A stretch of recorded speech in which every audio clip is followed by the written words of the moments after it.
Mapagpalang araw sa bawat isa at narito tayong muli upang mag-aral ng salita ng Diyos, ang ating daily devotion. Ito po ang tinig ng pastol or the shepherd's voice na kung saan ay araw-araw po nating ginagawa ang pagde-devotion. Umaga at saka gabi ay meron po tayong pag-aaral ng salita ng Diyos. Pinagbubulay-bulayan natin ito sapagkat ito ay utos sa atin ng ating Panginoon. At naniniwala ko na marami ang hindi po na nakakagawa ng mga ganitong pag-aaral sa araw-araw, kaya minabuti ko po na ito po ay ihatid sa inyo. Ah, kung meron po kayo mga daily devotion, ito po ay karagdagang kaalaman sa bawat isa na madagdagan natin yung inyong mga pag-aaral na sa gayon ay makita natin yung mensahe ng ating Panginoon sa bawat isa sa atin at sa bawat araw. Ano po? Kaya salamat sa inyong patuloy na panonood at pakikinig ng pag-aaral na ito. At ito po'y makakatulong sa bawat isa sa atin para sa ating paglagong espiritual. Okay, tuloy-tuloy po tayo sa ating pag-aaral sa 2 Samuel 24. Ayan, so 23-24, huli na yata nito na 2 Samuel. Patapos na po tayo sa 2 Samuel. Tingnan po natin kung ano yung pinagtapusan ng 2 Samuel na ito. Ano ho? Okay, babasahin ko po itong naging karanasan ni Haring David dito sa kanyang nagawa uling kasalanan. Yung pagtatala ng mga pangalan ng lahat ng kanya nasasakupan. Yung pagsisensus. Kasi nagkaroon ng pagsisensus, yun po ay malaking kasalanan sa Panginoon. Kung bakit naging malaking kasalanan, yung pag-aaralan po natin mamaya. At ito po yung pinagsisihan ni Haring David. 2 Samuel 24, 24 to 25. Sumagot si David. Simulan po natin sa verse 14. Ano po? Verse 14. Sumagot si David, hirap na hirap ang aking kalooban sa nangyaring ito, sapagkat mahabagin si Yahweh, ang pipiliin ko ay ang tuwirang parusa niya, kaysa ako'y mahulog pa sa kamay ng mga tao. Kaya't si Yahweh ay nagpadala ng salot sa Israel, at mula sa Dan hanggang sa Beersheba ay 70,000 na tao ang namatay. Nangyari ito mula ng umagang yon hanggang sa itinakdang panahon. Ayan. So, kasi pinapili nga si Haring David na anong klase ng pagpaparusa ang gusto mo gawin ko. Kaya sabi niya ay nais niya na kayo na po bahala, Panginoon. Kaya nangyari po na pinadala ng salot itong bayan ng Israel, at napakarami namatay, 70,000 ang namatay sa salot na iyon. Dito sa verse 16 nasabi, nang iunat ng anghel ang kanyang kamay upang puksain ang mga taga Jerusalem, pinigil siya ni Yahweh. Nagbago ang pasya nito at sinabi, tama na, huwag mo nang ituloy. Ang anghel ni Yahweh ay nakatayo noon sa igiikan ni Arauna, isang Jebuseo. Nang makita ni David ang anghel, sinabi niya kay Yahweh, napakalaki ng pagkakasalang nagawa ko sa iyo, at ang mga walang malay na tupang ito ang nagdurusa. Ako at ang aking sambahayan ang parusahan ninyo. 18. Nung araw ninyon, lumapit si Gad kay David at sinabi, gumawa kayo ng altar para kay Yahweh sa giikan ni Arauna. Sinunod ni David ang utos ni Yahweh. Nang makita ni Arauna na dumarating ang hari kasama kanyang mga lingkod, sumalubong siya at nagpatira pa sa harapan niyon. Verse 21, ano po kaya ang inyong pakay kamahalan at dumalaw sa inyong abang lingkod? Tanong ni Arauna. Sumagot si David, bibilhin ko ang lupa na giikan mo't pagtatayo ko ng altar ni Yahweh upang mahinto ng salot. Ngunit sinabi ng hari,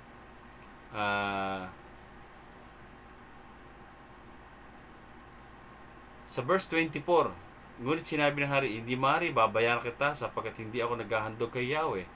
ng anumang walang halaga sa akin. Kahit binayaran ni David ang giikang yon at ang toro sa halagang 50 pirasong pila. Gumawa nga siya ng altar at nagdala doon ng handog na susunugin at handog na pangkapayapaan. Pinakinggan ni Yahweh ang panalangin ni David para sa bansa at tumigil na nga ang salot sa Israel. Ayan. Okay, so medyo paputol-putol po yung aking pagbabasa sapagkat kinukuha ko lamang po yung pinaka magagandang mga dapat nating pag-aralan. Ano? Okay, ito yung muling pagkakaroon ng isang napakalaking kasalanan ni Haring David sa ating Panginoon Diyos na ipabilang niya ang lahat ng tao sa kanyang nasasakupan. Yung census nito, yung naging dahilan kaya nagalit ang Panginoong Yahweh sa kanya. So bakit kaya? Ano ba ang problema kung mag-census siya, di ba?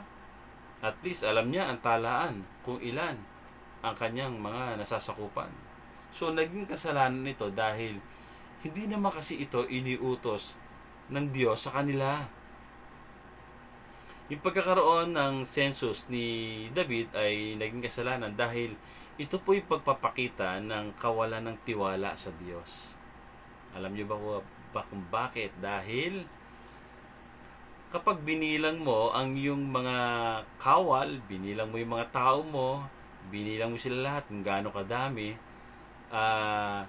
ngayon malaman mo na napakarami na ng yung mga kawal, ibig sabihin ay wala nang makakagapi sa inyo, wala nang tatalo sa inyo dahil napakarami nyo na.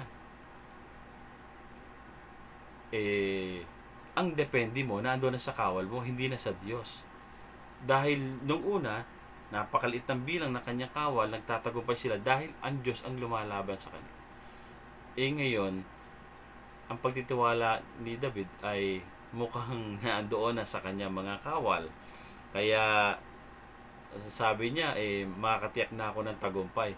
Pero sa paningin ng ating Panginoong Diyos, mali po yung kanyang ginawa. Hindi nararapat yung kanyang ginawa. Kaya sabi ng Panginoong Yahweh, parurusahan ko kayo. Ayan. Parurusahan ko kayo. Bakit kaya hindi alam ni David? Nagkaroon kasi siya ng pride. Nagkaroon siya ng medyo kayabangan. Eto na ang akin nasasakupan. Malaki na. Gaano na ba kalaki yan? Bilangin nga natin. Ayan. Sabi nga ni Joab,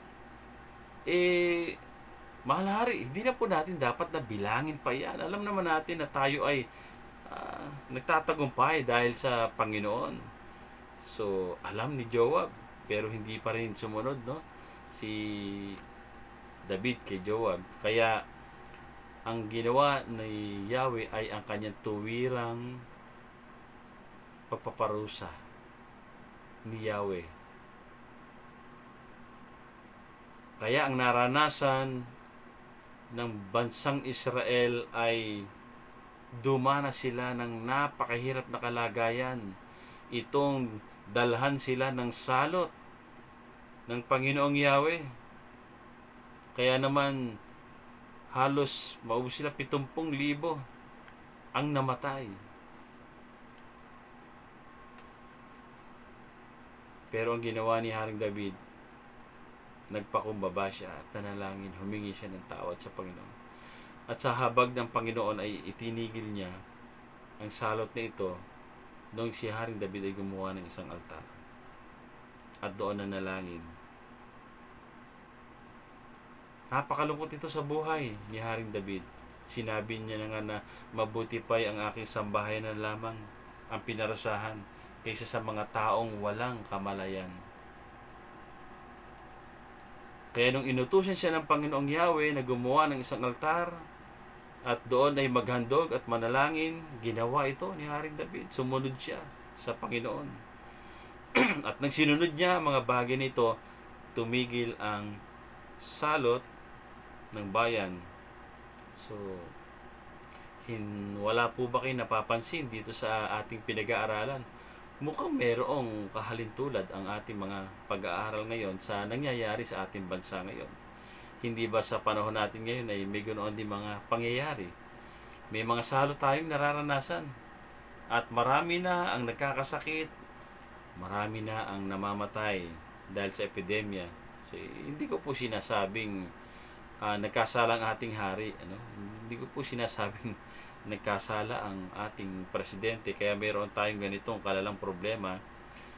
Bagamat pwede rin namang mangyari, pero alam naman natin na ang maaring naging kasalanan dito ay yung kasalanan ng buong bayan, ano? Dahil siyempre una, maraming mga kaguluhan sa ating pamahalaan, hindi po ba? At napapansin nyo na ang ating pamamahala, bagamat sinisikap ng ating gobyerno na may ayos yung ating bansa at magkaroon ng maayos na Pilipinas, ay napakarami pa rin ang patuloy na isinusulong yung kanilang mga ideology, yung mga kanilang mga sariling intensyon, mga sariling mga pangarap sa buhay, sa politika. Kaya ano nangyayari sa ating bayan, sa ating pamahalaan, bangayan dito, bangayan doon, siraan dito, siraan doon, di ba? Walang katahimikan. So lahat na lang ng mga programa, may bumabatikos, may nagrarally, may pumapatay sa mga sundalo, wala namang ginagawa, aambusin. So nagpapatayan ng mga Pilipino at walang katapusan ng alitan sa politika. So sinundan pa ng mga pagsamba sa Diyos-Diyosan, ang mga walang tigil, ang mga drugs.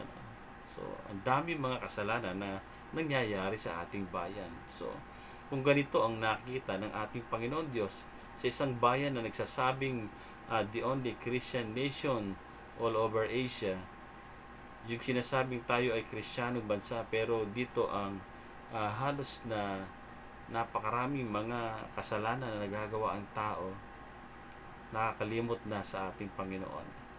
Maraming mga tao ang nakalimot na sa Diyos. Kaya maaring ang kasalanan na ito ay binigyan tayo ng isang epidemya na kung saan ay magiging daan para tayo ay bumalik sa ating Panginoon at ibalik ang altar ng pananalangin sa ating Panginoon. Ninanais ng Diyos na tayo ay bumalik sa Kanya.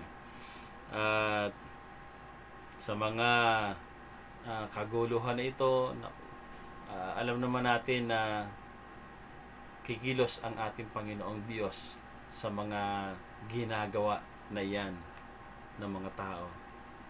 Maaring patahimikin na mga rebelde, maaring ma-realize na ng mga tao kanilang mga kamalian, maaring ma-realize na ng mga tao na ang Panginoong Yahweh lamang, ang Panginoong Diyos lamang dapat sambahin, ang Panginoong Jesus lamang ang ating tagapagligtas. So ma-realize ng mga tao na kailangan natin ng mataas na pananampalataya sa Panginoon. Ma-realize ng bawat isa na tigilan na ang mga gawang kasalanan, makaisa na po tayo. So maaaring ganyan ang ipinapahiwatig ng Panginoon na gawin natin. Hindi po ba?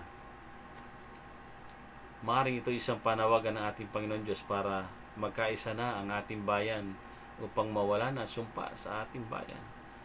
Alisin na mga hidwaang politika. Makipagkasundo ng mga rebelde sa ating pamahalaan at matuto sumunod sa Diyos at sa ating pamahalaan. Ang bawat isa ay hayaan natin magkaroon ng maayos na relasyon sa ating Panginoong Diyos. Na sa gayon ay dumaloy ang pagpapala sa bawat isa. So kung gagawin lamang siguro ng ng ating mahal na presidente at maging yung mga lahat ng government officials at sa bawat tahanan, ang taos-pusong pagsisisi ay maaaring kahabagan tayo ng Diyos at tapusin na ang sumpa sa ating bayan. Pasimulan ng ating mahal na presidente ang taos-pusong pagsisisi ng kasalanan. Susunod yung mga lahat ng government officials. Magkakaroon sila ng pananalangin, mga pagsisisi ng kasalanan. Sa bawat tahanan ay ganoon din. Lahat ay magde-declare ng sama-samang panalangin sa pamilya at magsisisi ng kasalanan. hihingi ng kahabagan sa Panginoon at idudulog sa ating Panginoon na tapusin na ang sumpa na ito sa aming bayan. Dahil balal na ang kasalanan ng ating bayan. Kaya ang panawagan sa atin na ang bawat isa ay magbalik loob sa ating Panginoon Diyos. Simulan ng pagsisisi na sa gayon ay pagharian ng Diyos at pagpalain ng Diyos ang ating bayan. Hindi po ba? Sana po ay mangyari po ito. Excited po ako kung mangyayari po ito. Na talagang makita nila wala na yatang kaparaanan. Palala ng palala ang sitwasyon ng ating bayan. Siguro nga ay nananawagan ang Diyos sa malawakan o sa buong bayan ng lahat ng tao ay mayroong isang araw ng panalangin ng pagsisisi. Sana mangyari po ito sa ating bayan. At tayo po yung magtulong-tulong, hindi po magsira, kundi tayo ay magkaisa. Magkaisang dumulog sa Diyos, magkaisang magmahal sa bawat isa, na sa gayon mangyari ang kalooban ng Diyos ng ating bayan ay mawala sa sumpa ng kaaway at mamuhay ang bawat isa ayon sa kalooban ng Panginoon, na sa gayon ang bayan natin ay pagpalain. Maraming salamat sa inyong pakikinig. Pagpalain tayo lahat ng ating Panginoon at tayo po ay dumako sa isang panalangin. Ama naming Diyos na makapangyarihan sa lahat, kami pong lahat ay dumudulog sa iyo. Humihingi po kami ng kapatawaran sa aming mga kasalanan. Namamagitan po kami sa aming bayan, sa kasalanan ng aming bayan. Pinagsisisihan po namin ang lahat ng ito, God. Dalangin po namin na malagay ka sa puso ng bawat isa, na sa gayon ma-realize ng bawat isa na maaring ang mga nangyayaring ito ay dahil sa kasalanan na nangyayari sa aming bayan. Kaya dalangin po namin na matuto magpakumbaba ang lahat, mula sa aming presidente, sa mga government officials, sa bawat tahanan, sa buhay ng bawat isa ay magkaroon ng kababaang loob, pagsunod sa iyong kalooban, at pagtalikod sa kasalanan, pagsisisi, paghingi ng tawad, sapagkat sa kaparaanang ito ay kahahabagan mo ang aming bayan. Panginoon, humihingi po kami ng kahabagan. Kaawaan mo po ang aming bayan. Napakarami na po ang naapektuhan ng epidemya na ito. Marami na pong namatay. Marami pong nagkakasakit. Marami pong pamilya ang nawalay, ang ibang kapamilya. Marami na pong nasaktan. Marami na pong nahirapan at wala pong makain. Marami pong nawalan ng trabaho. Marami pong umaasa sa kanilang mga hanap buhay.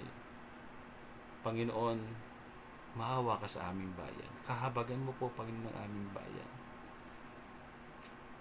Hayaan mo pong matigil na po, Panginoon, ang salot na ito, sapagkat nais naming mamuhay na naman. Dalangin po namin na ang bawat isa ay magpakita na ng pananampalataya sa iyo. Alisin na ang anumang hidwaan, ang anumang alitan, ang anumang hindi pagkakaunawaan, ang mga pagpapataasan, ay alisin mo na ang lahat ng ito.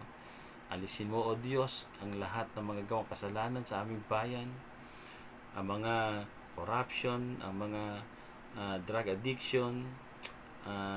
Alisin mo po, Panginoon, sa aming bayan ang mga prostitution, Lord God Jesus, ang mga immoralidad, Lord. Alisin mo sa aming bayan ang mga pagsamba sa Diyos-Diyosan, ang mga maling kaparaanan ng pananampalataya, maling kaparaanan ng pagtuturo. Lord, dalangin namin na matuto ang bawat isa na sumunod sa iyong kalooban at magmahal sa Diyos, magmahal sa kapwa. Naniniwala po kami na ibababa mo ang kapangyarihan ng iyong banal na Espiritu sa aming bayan, sa buong mundo upang matapos ang virus na ito sa buhay ng bawat isa. Salamat po Panginoon dahil naniniwala po kami dadaloy ang kapangyarihan mo sa bawat isa. Salamat po o Diyos. Ito po ang aming dalangin sa pangalan ng Panginoong Hesus. Amen. Amen. Thank you Lord. Salamat sa inyong pakikinig sa ating pag-aaral. Marami pa po tayong pag-aaral. So, sana matapos na itong ating pagbabasa, no? Na kahit wala ng COVID-19, ang quarantine, patuloy pa rin po tayo sa ating pag-aaral. Salamat po. God bless you all. To God be the glory.